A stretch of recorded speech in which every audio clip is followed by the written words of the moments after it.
১৯৬০ সালের সিন্ধু নদের পানি চুক্তি অনুযায়ী ভারতের উপর দিয়ে বয়ে যাওয়া সিন্ধু অববাহিকার নদীগুলোর পানির বড় অংশ পাকিস্তানের সাথে ভাগ করত ভারত।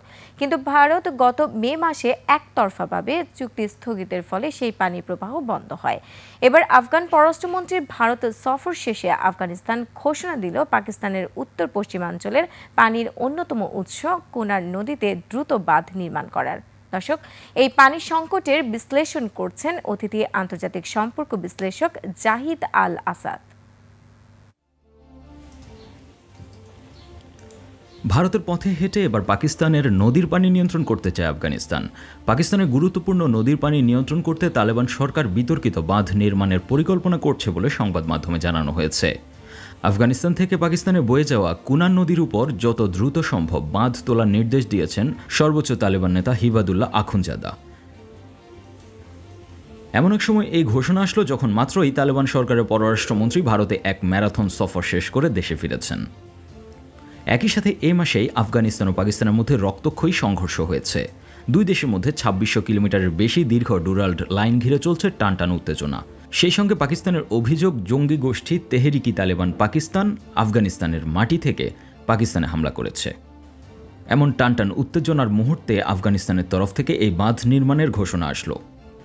বাঁধ নির্মাণের এই ঘোষণাকে উদ্দেশ্য করে ভারতীয় জনপ্রিয় গণমাধ্যম এনডিটিভি বলছে, ভারতের ছকেই এই পদক্ষেপ নিচ্ছে আফগানিস্তান, যা দুই মুসলিম দেশের মধ্যে অনাস্থার সম্পর্ককে আরও নড়বড়ে করছে বলে মনে করছেন সমালোচকরা। বিশ্লেষণে দেখা যায় ২২ এপ্রিল কাশ্মীরের পেহেলগামে সন্ত্রাসী হামলার পর পাকিস্তানের সঙ্গে সিন্ধু নদীর পানি বণ্টন চুক্তি একতরফাভাবে স্থগিত করেছিল ভারত। এর মাধ্যমে ভারত চেয়েছিল পাকিস্তানের বিরুদ্ধে পানি অস্ত্র ব্যবহার করতে। এবার তালেবান সরকারের পররাষ্ট্রমন্ত্রী আমির খান মুত্তাকি ভারত থেকে কি সেই পানি অস্ত্র ব্যবহারের মন্ত্রণা নিয়ে আসলেন কিনা, সেই প্রশ্ন তুলছেন সমালোচকদের কেউ কেউ। অথচ এই ভারতের কাছে কিছুদিন আগে আফগানিস্তানের তালেবান ছিল চরম সন্ত্রাসী সংগঠন। Good Taliban, bad Taliban, good terrorism bad terrorism ये अब चलने वाला नहीं। যে নদীর উপর আফগানিস্তান বাঁধ নির্মাণ করতে যাচ্ছে সেই কুনার নদী ৫০০ কিলোমিটার লম্বা, যার উৎপত্তি পাকিস্তানের খাইবার পাখতুনখোয়া প্রদেশের চিত্রলা জেলায় হিন্দুকুশ পর্বতশ্রেণী থেকে হয়েছে। এরপর নদীটি দক্ষিণে ঘুরে আফগানিস্তানে ঢুকেছে। সেই পথে এই নদী প্রবাহিত হয়ে আফগানিস্তানের জালালাবাদ শহরে কাবুল নদীর সঙ্গে মিশে গেছে। তারপর মিলিত প্রবাহ পূর্ব দিকে ঘুরে পাকিস্তানে ঢুকেছে এবং কিছুদূর এগিয়ে পাকিস্তানের পাঞ্জাব প্রদেশে অ্যাটকের কাছে সিন্ধু নদীতে মিশেছে। কুনা নদী পাকিস্তানের চিত্রল নদী নামেই পরিচিত। নদী বিশেষজ্ঞদের একাংশের মতে কাবুল নদীতে পানির যোগান দেয় এই কুনার নদী। পাকিস্তানের পানি সম্পদের অন্যতম গুরুত্বপূর্ণ উৎস এই প্রবাহ।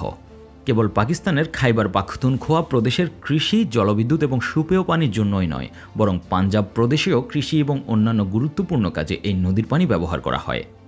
আফগানিস্তান কুনারে বা ওই নদীর আরও নিচের প্রবাহে অর্থাৎ পাকিস্তানে ঢোকার সামান্য আগে বাঁধ তৈরি করে পানি সঞ্চয় করলে ভয়াবহ পানি সমস্যায় পড়বে পাকিস্তান। এদিকে আফগানিস্তানের সঙ্গে পাকিস্তানের কোনো পানি চুক্তি নেই, ফলে তালেবান প্রশাসন বাঁধ তৈরি করলেও আইনিভাবে তা মোকাবেলা করার উপায় নেই পাকিস্তানের হাতে। এছাড়া তালেবান সরকার ইতিমধ্যে বিশাল দৈর্ঘ্যের কুশতেপা খাল খনন করে নিজেদের পানি ও নদী শাসন সংক্রান্ত সক্ষমতা প্রকাশ দিয়েছে। তাই ধারণা করা হচ্ছে তালেবান সরকার ঘোষিত নতুন বাঁধ নির্মাণের কাজ যত এগিয়ে যাবে, পাক আফগান সম্পর্ক তত তলানিতে ঠেকবে।